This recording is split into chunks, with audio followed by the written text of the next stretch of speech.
Hello, folks. I know it's been a little while since I last posted. I was out of town for a week, and I didn't have I didn't have a load of videos cached ready for me to throw up on my account. So I'm sorry about that. But I am back. I'm carrying on work with our basing for the Mega Gargant.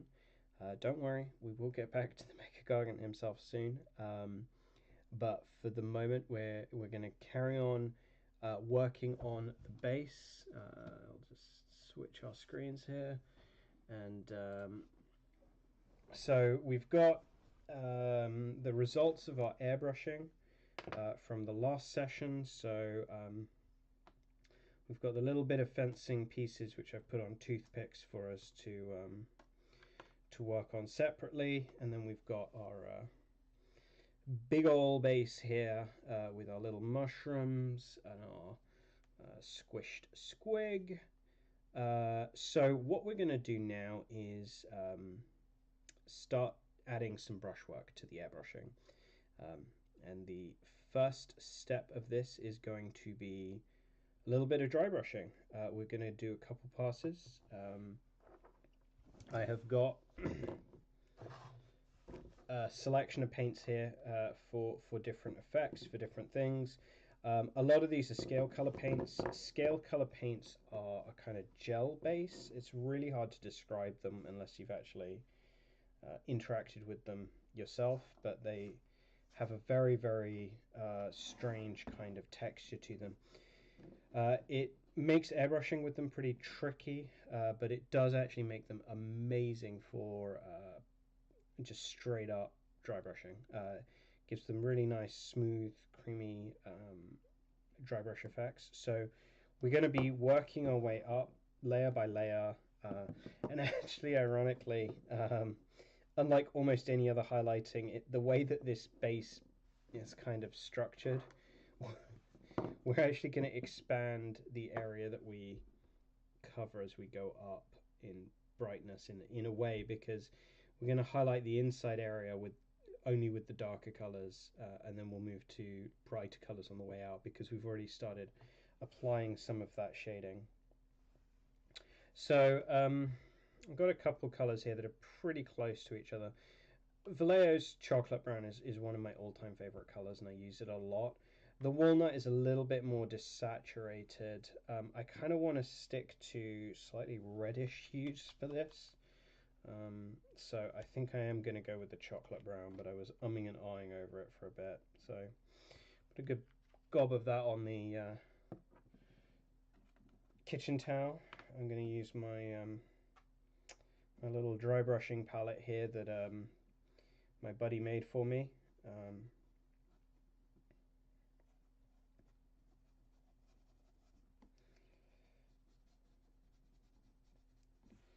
Okay.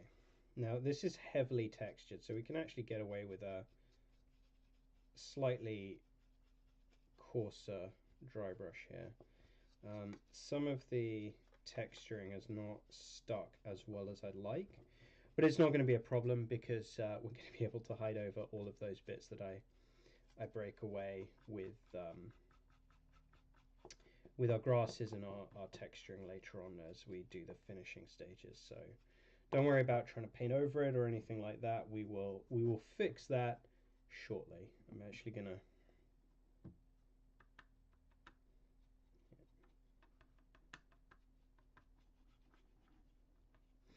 kind of softening these transitions a bit. Looking back on it, they're a little abrupt and a little harsh.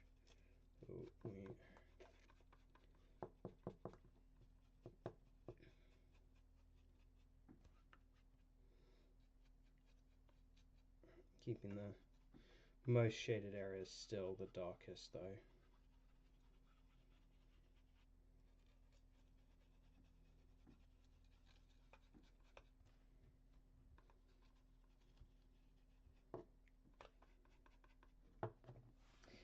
Okay, work up a little bit, and again, as we kind of brighten things up, we're going to be covering a larger and larger area. So generally speaking, I mean, I know a bunch of you guys have watched the speed paint review that I did just the other day.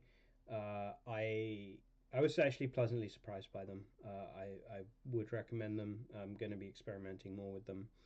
But I'm actually not that big a fan of Army Painter's regular paint line, the war paints. But this fur brown is one that I've kept purchasing because it has a few areas where it's kind of useful. It's a little bit thin for dry brushing, but not too bad. And we're going to be kind of somewhat blending it into this initial chocolate brown just to help step the transition. Moving out of that darkest area, starting to spread a little bit more into the brighter areas here. We're just going to keep working on that.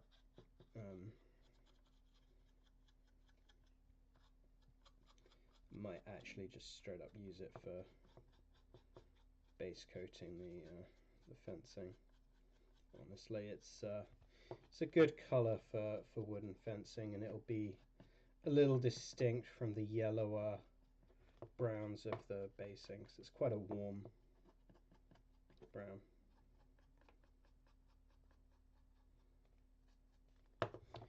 We will be going in and doing other things with the fencing as well, so it's not going to be the final color. Mixing in a little bit more of that fur brown now.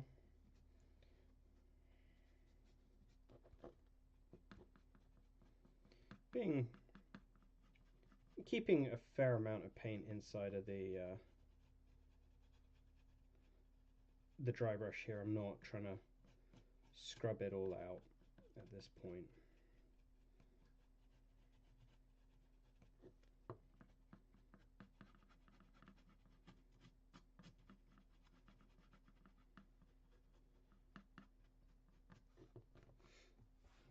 And again, a little bit, push it a little bit further.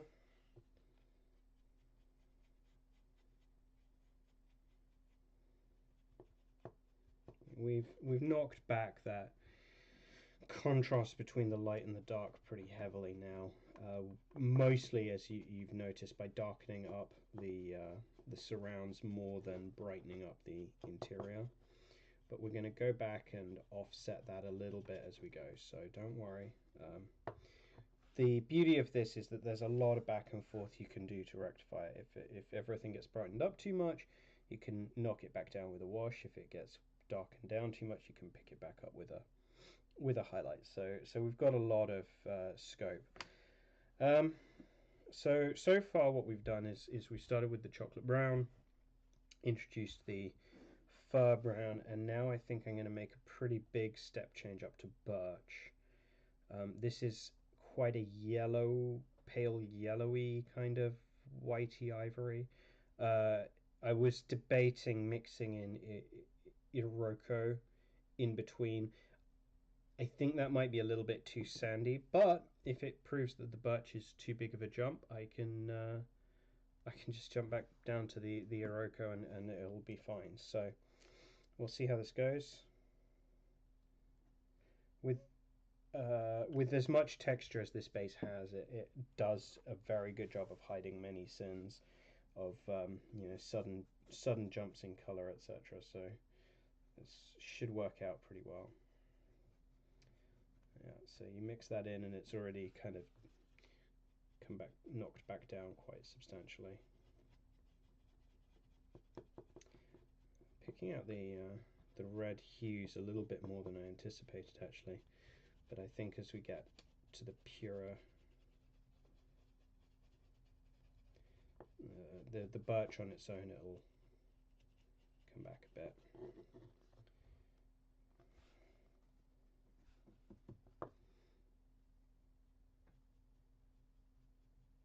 I also want to be intentionally a little bit patchy with my application here. I don't want completely smooth layering here.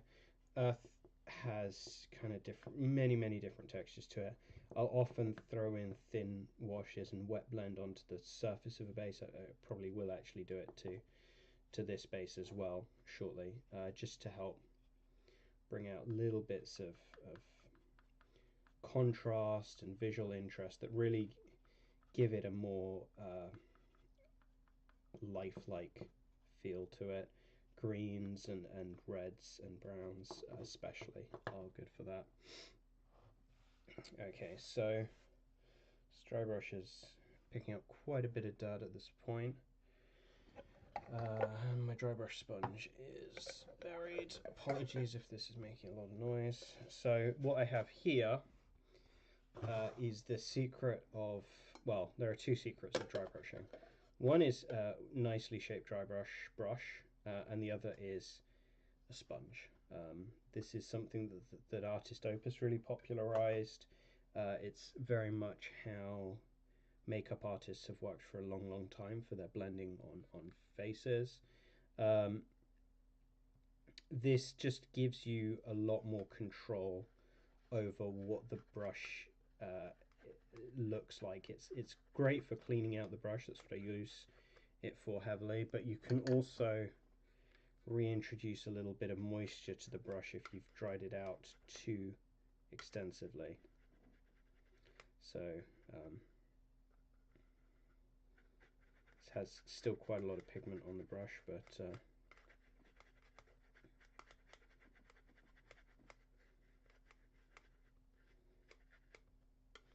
we go. Now we can just softly blend that all in. And this is not applying a strong color to anything, but it, especially when you're dealing with slightly smoother surfaces and you're trying to dry brush on those, this is a great way of softening those transitions, those blends, so it doesn't look quite like it's as dusty as you often get with dry brushing.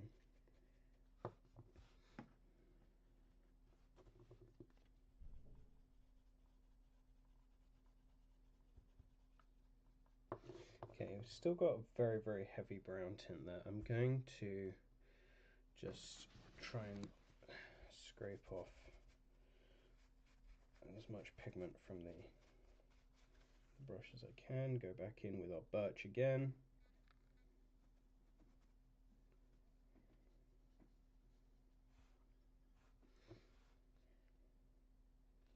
Little tester.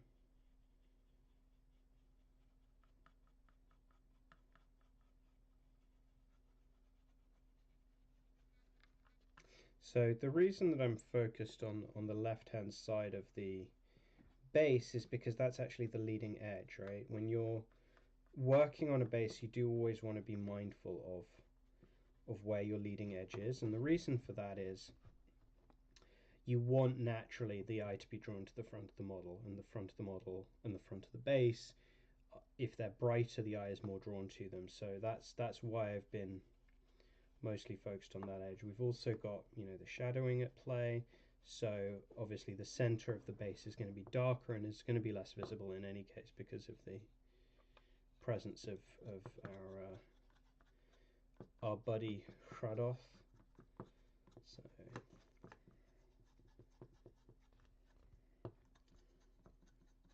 adding a little dry brush. The nice thing about actually using real wood for fencing is it really dry brushes up quite nicely. It picks up the paint very well.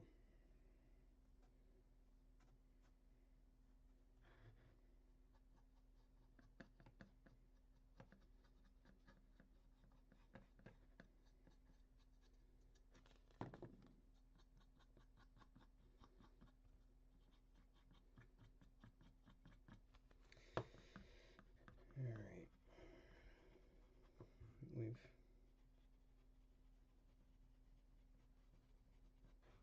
pretty good texture and series of colors going on there. So now I'm going to blast this with a little bit of a hairdryer, and then we're going to get into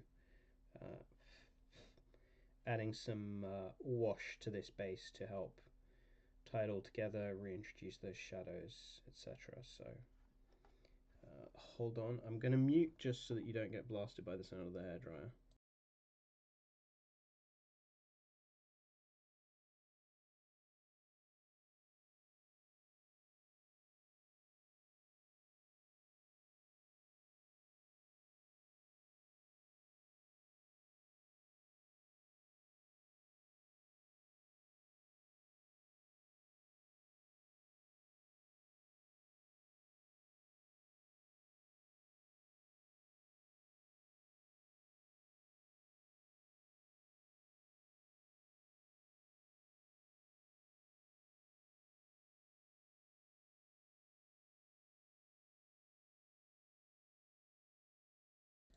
And we unmute, and we are going to crack out some washes. So I'm just going to get rid of all of the crumbs that broke off of the base.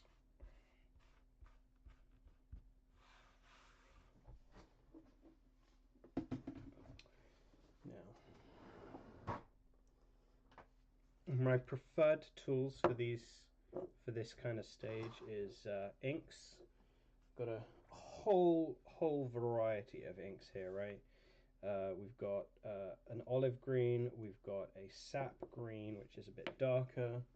We're going to have a little bit of red earth, maybe. Burnt umber is fantastic because it's kind of a green brown, wonderful color.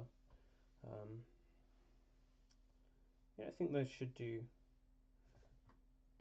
pretty well.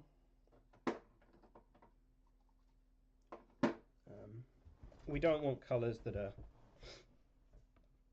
too saturated, too heavy. We just want, you know, nice, somewhat desaturated, right? These are not super vibrant colors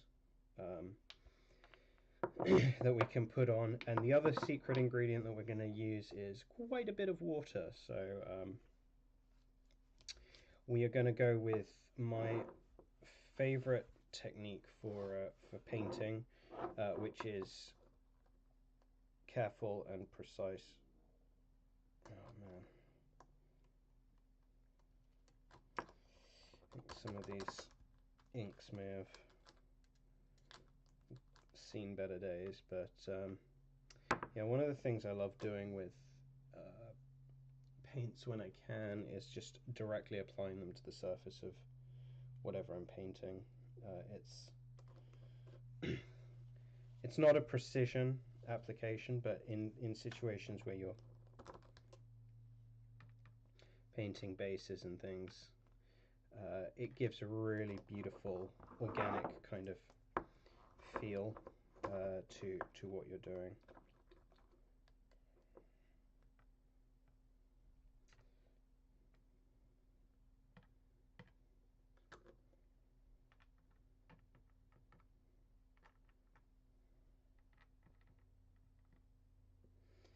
Okay.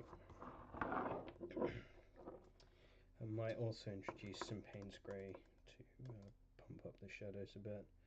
I don't want too much of this. We've got quite a lot of red hues that are going to be going on in this model already, so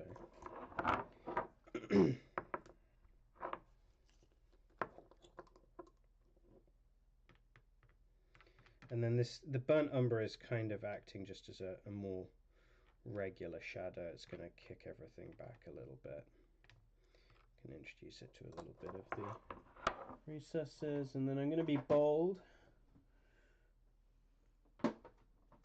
with there we go. I knew I started somewhere. Payne's Grey is one of my favorite inks, and as a result I do tend to go through it a bit, so mostly in the deep shadows there. So we've got splotches of colour all over the place, and now it's time to get a fairly rough brush, if I can find one.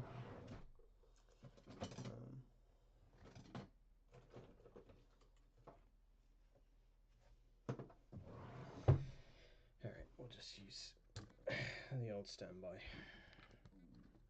Alright, so taking the brush, loading it up with some water, and just getting into those colours. What I try and do is move one colour up to the boundary of another and then work it back away again. If you move your brush through colours, what you'll find is that you just lose, the colours will completely blend together, which is probably not what we're really looking for in all areas. We definitely want that to an extent in some parts of the base, but we also want to kind of preserve some of that variance. And after we've kind of done this a little bit, Oh man, that Payne's grey is strong. I probably shouldn't have gone so heavy on that.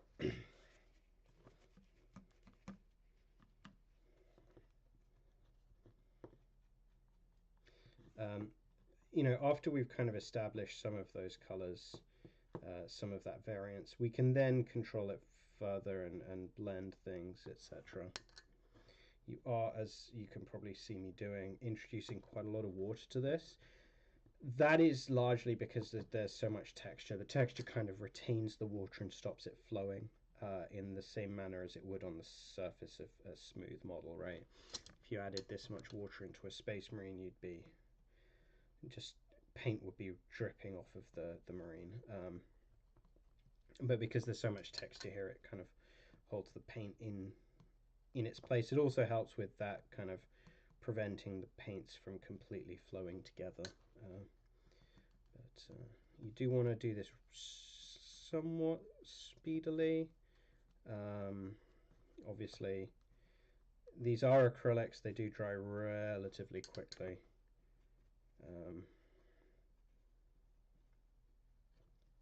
So don't take forever at it.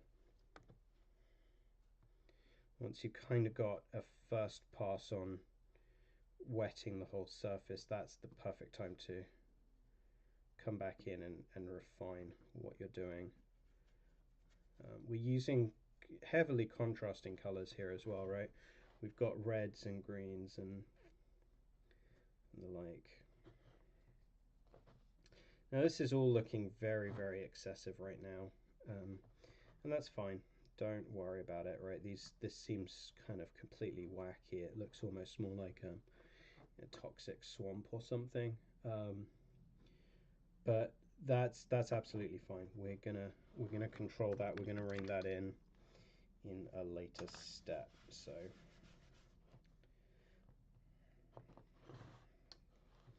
just gonna try and move a little more of that Payne's grey into the deeper shadows.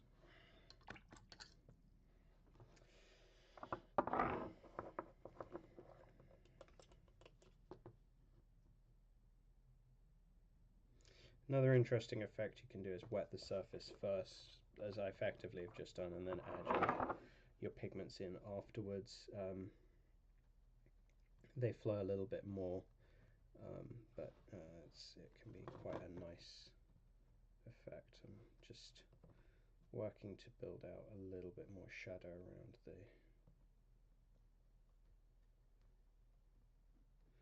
the feet, around the fencing as well.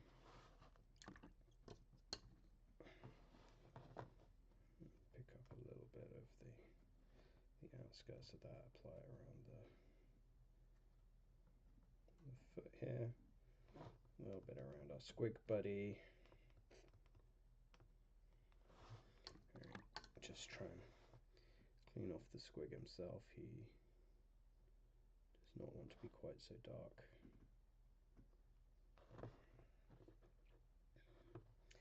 Okay, so it's done. We're going to let that dry.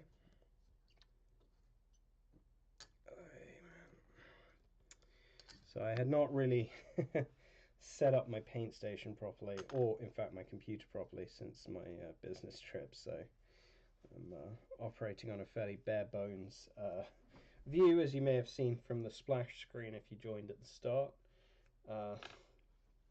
But I did want to crack on with the Mega Gargant. I wanted you all to be able to watch me crack on with the Mega Gargant, so we are here. We're going to make this work to the best of our ability.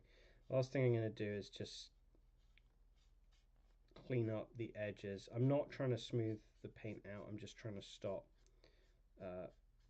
lakes from forming that's going to cause an uneven texture along the edge of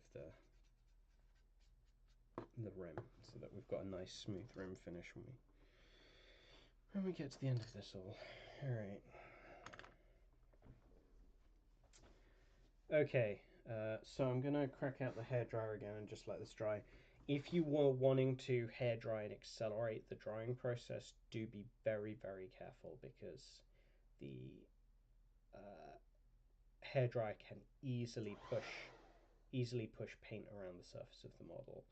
With a highly textured surface like this one, it's much less of a problem, but definitely something to be mindful of. I'm going to mute again.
Okay, there's a lot of water on that, so it took a little while to get it dry, but here we go. A little bit mottled effect, still very, very, very apparent, obviously.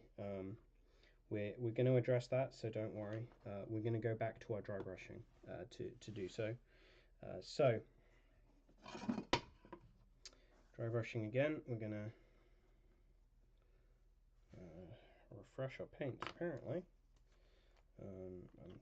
I'm not going to go all the way back to chocolate brown. I'm going to start with the fur brown.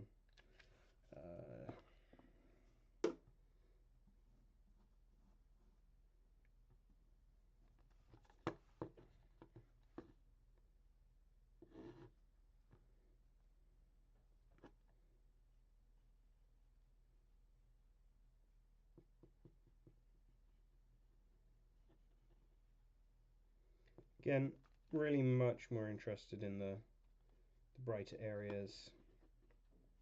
Looks like the hairdryer was hard enough to soften the PVA glue, which is unfortunate. I would not normally work this fast on a piece. I'd probably have laid down some varnish between these layers. Inks, depending on the manufacturer, can sometimes rehydrate when you work on them further, which I would definitely not want for this piece. But we'll make it work.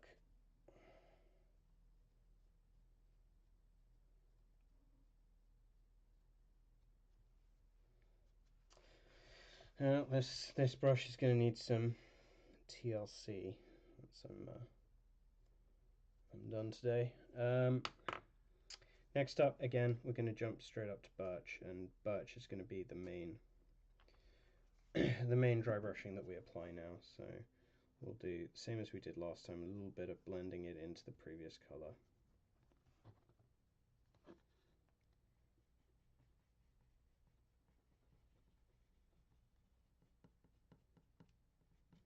This single dry brush helps to kind of reunify those colors and reduce the differences that we're seeing.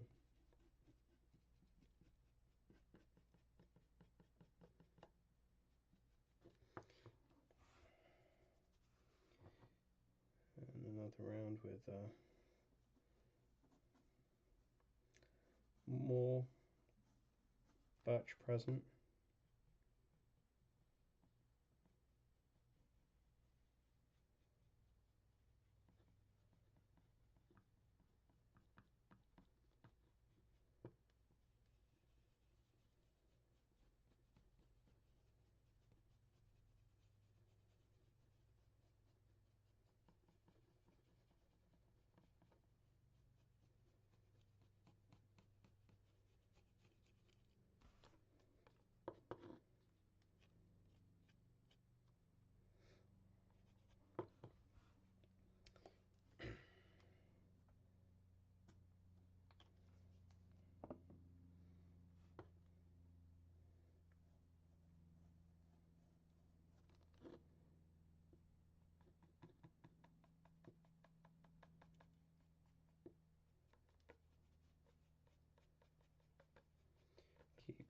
lightening them up, smoothing them out. You can see a lot of that color variation has been knocked back, but it's still influencing how the eye reads it. It's got a lot more variance and more interest to it.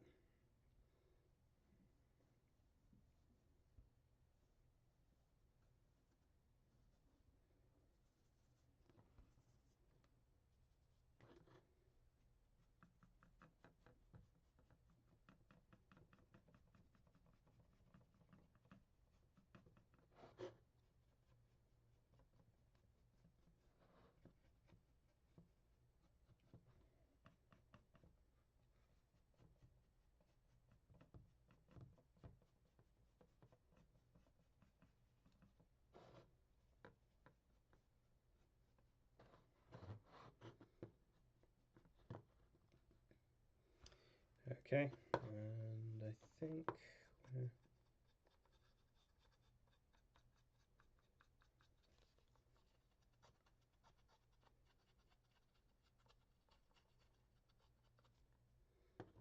almost there. So next up, I'm going to do a dry brush over the squig with a little bit of super vibrant bright orange by Vallejo Model Color.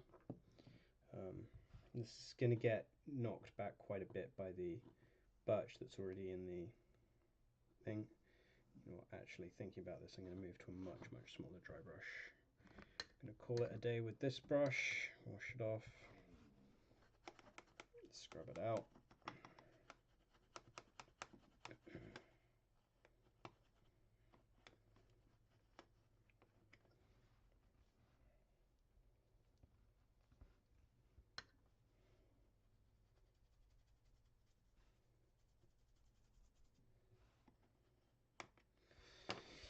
And we'll drop down in size to much more manageable dry brush for the size of the subject we're working on. So prime it with a little bit of the birch just to desaturate the orange a little bit as we go. Work it into the brush, work off the excess, test our leveling. Seems good. We're just trying to pick out the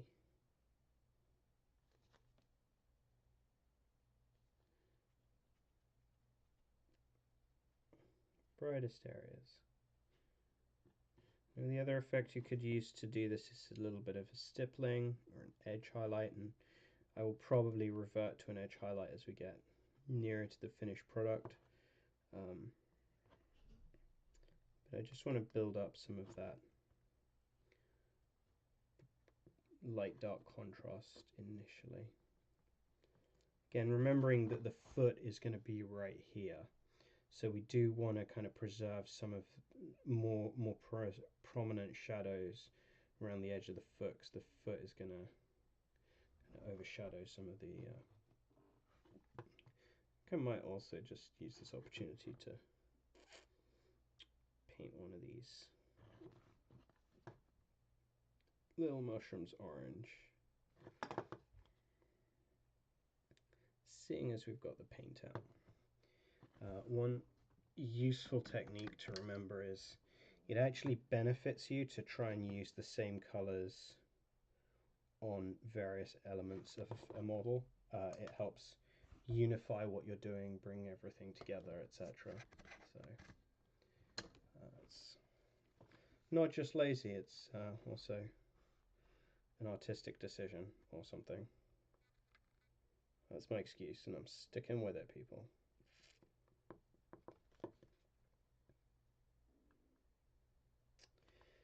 Alright. Just building out those.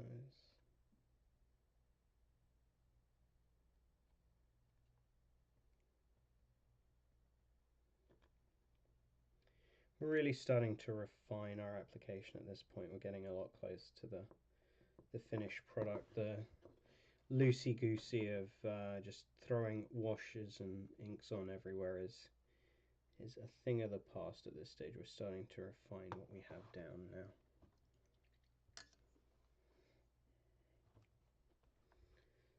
we've got that, and I think we'll make the other one purple, and we're going to go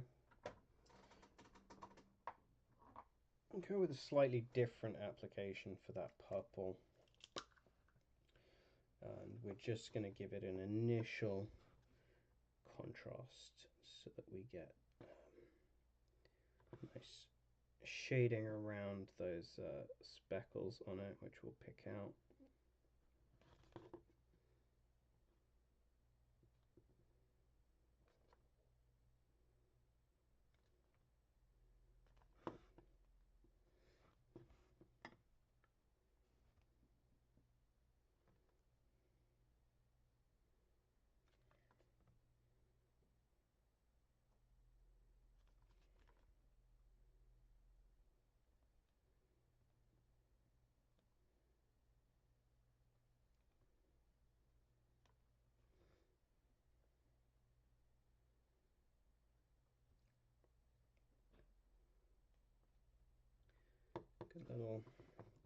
Good little color contrast there. That done. We can use a little bit of the birch that we have left to really pick out the mushroom stalks.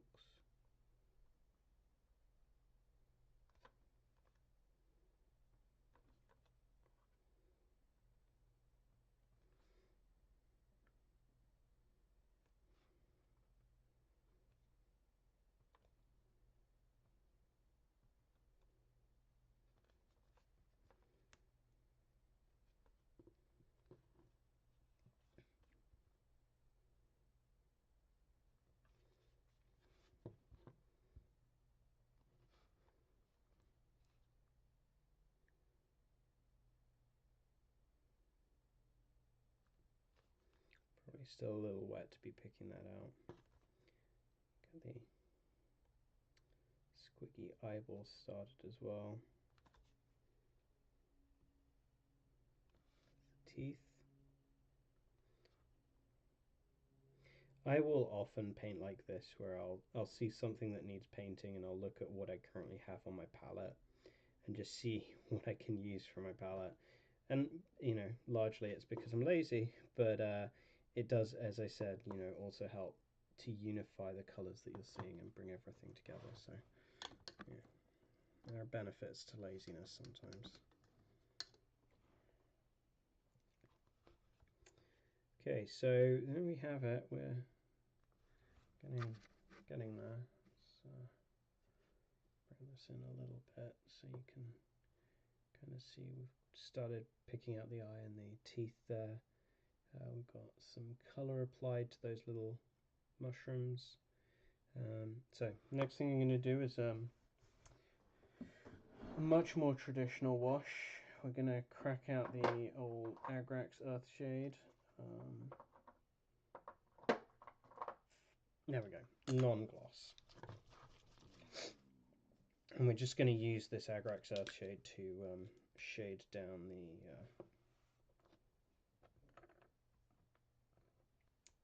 the fencing.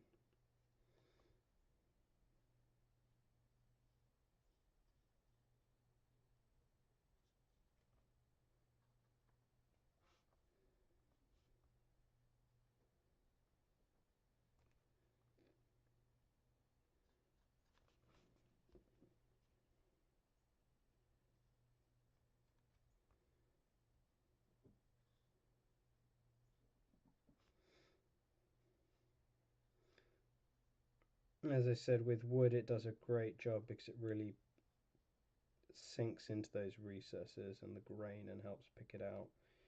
But if you do sculpt into the grain a little bit, as you can see I definitely did with the verticals here, that helps a lot as well.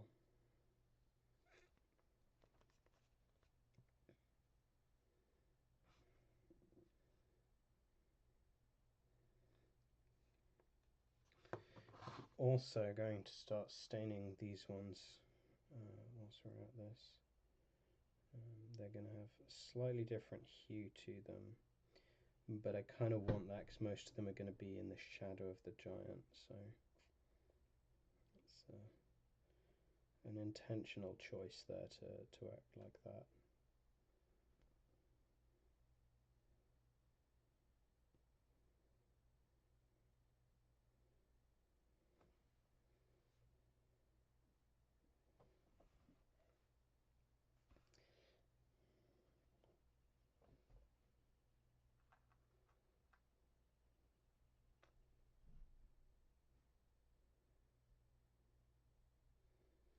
Be careful when, if you use, like me, post attack to hold models to various things, because water is going to interact with that adhesion and it's going to cause the to fall off potentially. Alright, couple more bits here.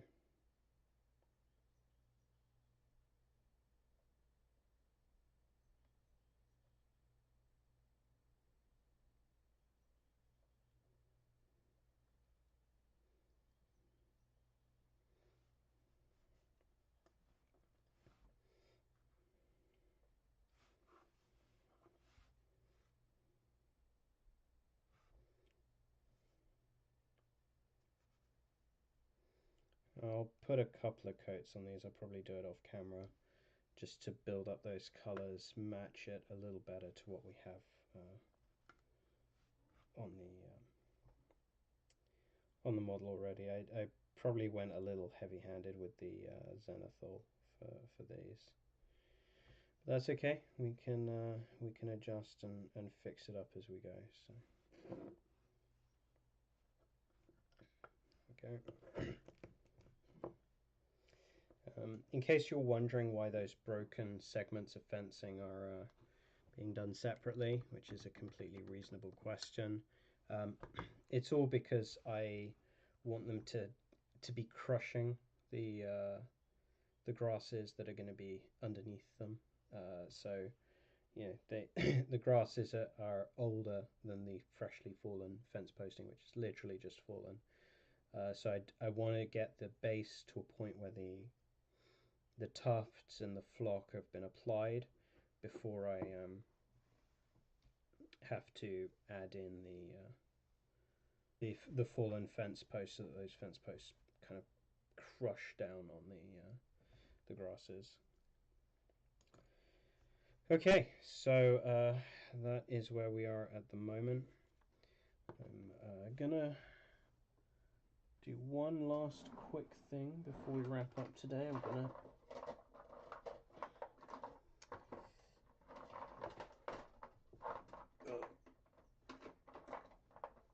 apparently I'm mostly going to regret the organizational structure of my drawers, but crack out, this is just a bad and black. I know most people think it's abhorrent to do this so early on. I like doing this at an early stage because it helps give me a clearer sense of what the finished product is going to look like, and if I have to go back and do it again, I go back and do it again, and no big deal, it takes 30 seconds. Also, if you do it over several increments with a nicely thinned paint, you're going to get a much smoother finish, which is also what you would like. So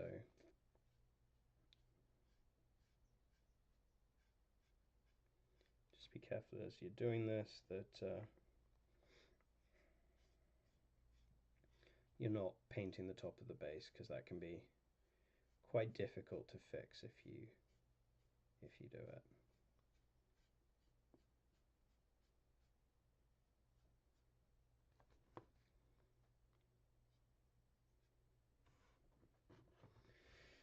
So we'll do a few coats of that. Probably should have backed out the zoom a little bit. I'm sorry if much of that was off camera. Nothing too exciting technique wise, but it's not particularly fun to just watch an empty camera screen. As you can see, it's very, very patchy at the moment. It's quite thinned. I'll be doing a few coats of black over this, so it's not a big problem. If you want to jump start on your base rims, you want to just get it done a little bit quicker, you can do a first pass with Black Templar and then refine it with subsequent passes of Abaddon Black. I do like Abaddon Black for my base rims. I used to use P3's Thalmar Black, which was also great. You just want a nice high opacity black paint that's going to dry fairly matte at the end of it, so that it's not, you know, shiny and distracting relative to the rest of the model. So there we go. I think that's where I'm going to leave it for today, folks. I will definitely be doing a little bit of refining of this off camera. Probably mostly the wood, getting the wood matched, introducing a little bit more texture to the wood probably. I may detail up the squig and the mushrooms off camera and then move straight into the static grass and the flocking next week.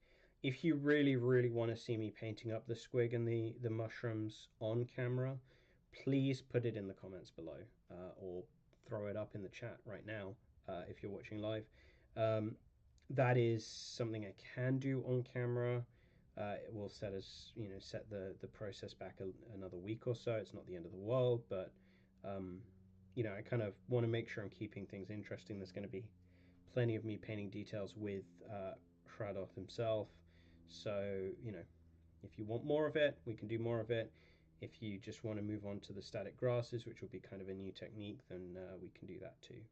It's entirely up to you folks. So just let me know in the comments below. And speaking of letting me know in the comments below, please do post your thoughts on this video. Please consider sharing this video or any of my other videos or my channel at large with friends. Please do click subscribe if you have not already. I know a huge number of people watched the Speed Paints review, and I'm very grateful for that, and many of them did subscribe, but if you would like to, it would be much appreciated. In the description below, you'll find a couple of affiliate partners I have. Eric Games and Hobbies, which is a family-run local game store to me. Wonderful people. I love Sky and his family, and they do a phenomenal job. They only list on that what they have in stock, but they are very happy to take other orders. You just got to email him. Great discount, and you can get an additional $10 off your first order with the code in the description below. Also, Elric's Hobbies, who do phenomenal resin bases.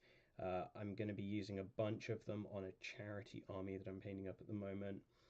Steve provides great service, and you can get a 10% discount off of every single order that you make using the code in the description below. So do consider those. They also obviously help me out. That's why they're affiliate partners. But beyond that, they're just stores that I love personally, and so it's not this channel is definitely not a case of in it for the money. And honestly, neither of those guys. They all love the hobby, and that's why they have their stores. So it's nice to be able to support them as well. Thank you as always, folks. Again, with the technical issues, there's not going to be an outro this week, so it's going to be a hard cut. But thank you for joining, and as ever, later days.